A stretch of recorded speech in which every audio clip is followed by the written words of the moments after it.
Austin gardeners. We're the Austin Organic Gardeners in Zilker Botanical, preparing our demonstration beds for our first official freeze. Talking about things that we need to protect and things that we don't need to protect. Our brassicas are going to do fine through a freeze. In fact, it's said that they will taste even better with a little frost on the leaves of collards and greens. Things like our tomatoes, though, once they go below 40 degrees or so, they're really just going to begin to shut down. So it's really just time to say, thank you, tomato. It's been a great summer, and we'll grow one of your ancestors next spring. Let's talk about some simple things we can do to protect our plants. The most important thing you can do for your plants before a freeze is to water them. Give them a good soak. The water acts as insulation for the roots.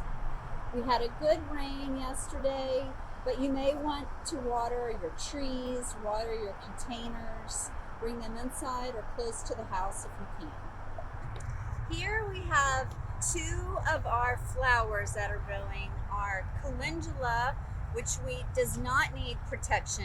It's going to bloom through the winter into the spring. And then we have a zinnia, which is a very traditional summer flower, really likes the heat. But it's so beautiful, and we know it's a quick pop of a freeze, so we want to try to protect this. So we're going to use what we have available. We're really lucky that Zilker does supply us with mulch, so we have put a layer of mulch down, but use what you have available. And a trick that I saw one time was to lay down Christmas tree trimmings. So if you don't have some, you can go to the piles and get a few and just lay them down right around the plant like this.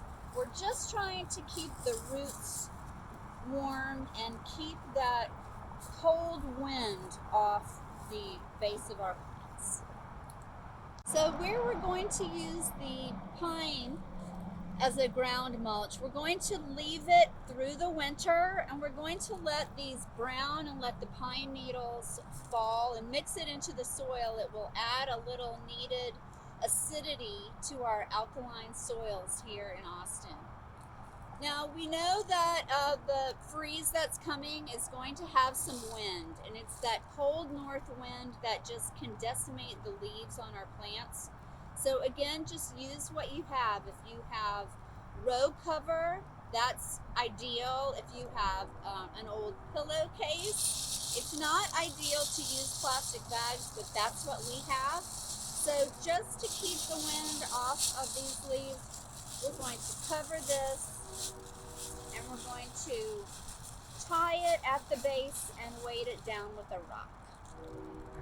This summer we divided our strawberries as the runners sent up new plants.